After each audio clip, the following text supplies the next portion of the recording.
Hey guys, and welcome. If you don't know me, I am Sylvia Hubbard, and I am author and founder of Motown Writers Network. I'm also a busy single mom expert, but I won't be single soon, so I'll be getting married. And this is kind of just like a day-to-day as we do a countdown to the big day. That's the big day. And we are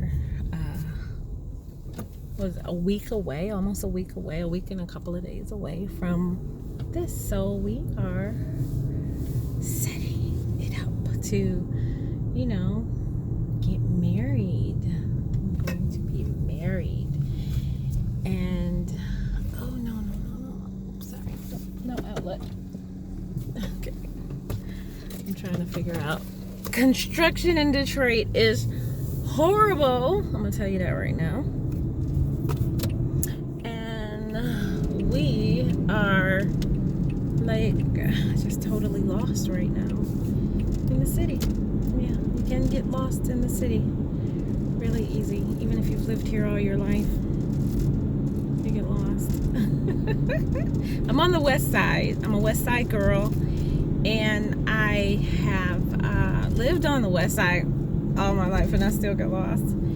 But we moved to the east side after we had the fire. If you guys know my story, I had a fire back in 2013 where we lost everything and we were homeless, me and the kids. And now we are in a beautiful Habitat house. Love Habitat, support Habitat in your own communities, please. And we're living on the east side of Detroit, which is a whole new world. I think Detroit has been the only city that has clearly been, or just two different worlds. You don't know the other side of the city. You come here and be like, hey, I'm here. And they be like, ooh, that's west side. And I don't come over there. And like, ooh, that's east side. So that's how the Detroiters are. We're real funny about that. But, hey, okay, that's my city. I love it. And we're just like that. So now I live on the east side, but I had to drop my mom off, and I get a steamer. That's what that is. That is a steamer, and I have to steam the sweetheart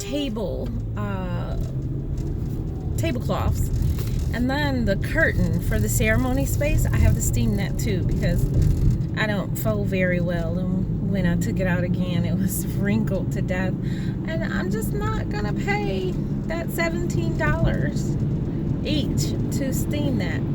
I decided I'm going to do it myself, so wish me luck.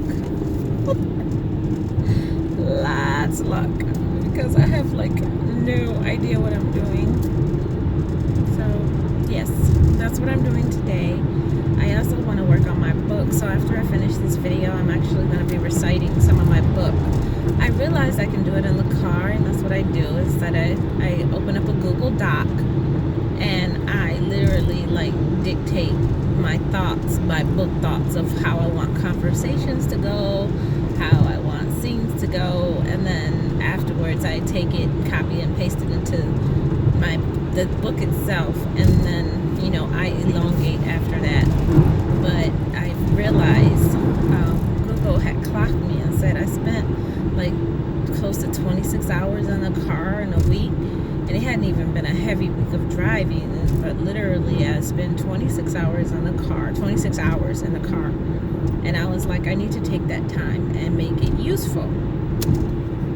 And that's what I started doing. So what I have is I have an Android phone, and then I open up an untitled doc, and then I hit the microphone button. After I hit edit, then I hit the microphone button, and I literally just dictate to my phone what I'm saying. And Google's pretty good about picking up the words.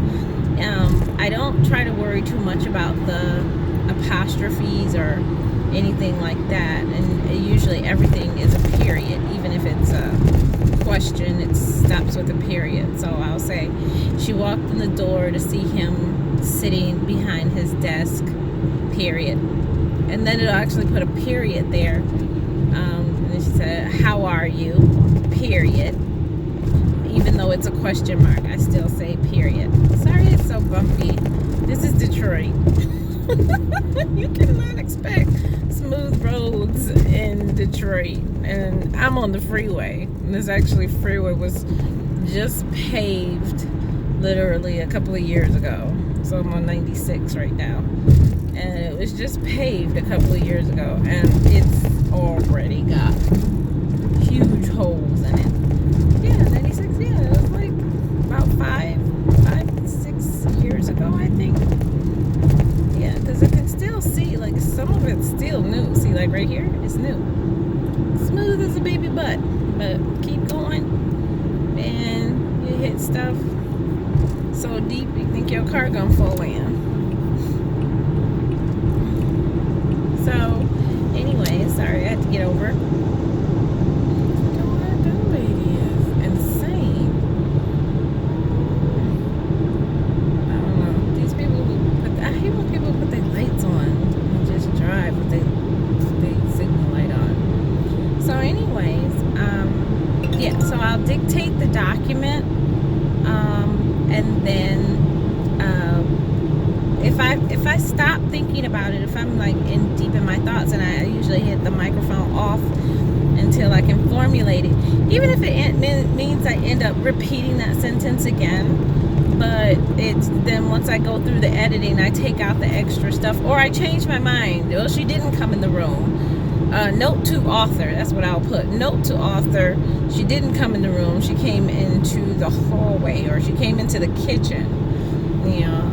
So yeah, I'll do that and correct myself, and then just keep going on. Because I mean, once I get home, then I have something to work on until I can get my thoughts together and say, hey, I wanted to put this twist in, or I can work on the love scene, or you know, I got all my metaphors. I found a perfect metaphor to a shaft. You know, that could be like holding me up, but I could just right then, you know, talk it out and call it a shaft. And then once I get home, I find some other eloquent way to describe his private area. That's what I usually do. But yeah, I just wanted to give you guys this tip on that. And I'm going to leave you guys, you know, I don't want to go into much of my time. And I want to make sure, you know, if you want to support me, you can always check out my books at sylviahubbard.com/books. Links are below. And then please subscribe and share this video, especially for other people who want to know how to dictate books. And that's how I kind of pretty much do it. The same way I'm talking to you is the same way I'll talk literally to Google and tell them like what I want in the story. So maybe one day I'll record myself dictating. That'll be weird. But I would literally record myself dictating on it so you guys can kind of see the tone of voice that I use. I know sometimes when I'm working with characters with complex names, it'll come out, I try to say it the same way, so if Google misspells it, I can literally just go in and say, oh, okay, this is how it's misspelling it, and find it and then correct it like that. But I try to enunciate. Hard to spell names every time, and then sometimes it's a hassle, and I'm lazy-tongued as well. And when I'm sleepy, I'm lazy-tongued and sleepy, and it doesn't sound very well. And that, but I really want to dictate, so yeah, it becomes a conundrum when I'm trying to edit. Like, what was I saying? Was I drunk? But it's working out pretty well in terms of me trying to finish up a book as fast as possible when it's always on my mind. But like I said, I'm going to leave you. I was about to end this, and I want you to please follow if you haven't. I appreciate you guys who've started following me. That has been so awesome.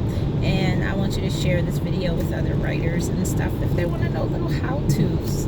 And I know, guys, you hate like driving, seeing people drive while they're doing videos, but like I said, 26 hours, I got to do something, and I want to get my video count up. So I want to thank you guys for listening to me and joining me, and yeah, keep supporting my network and keep supporting me, and I really appreciate it. And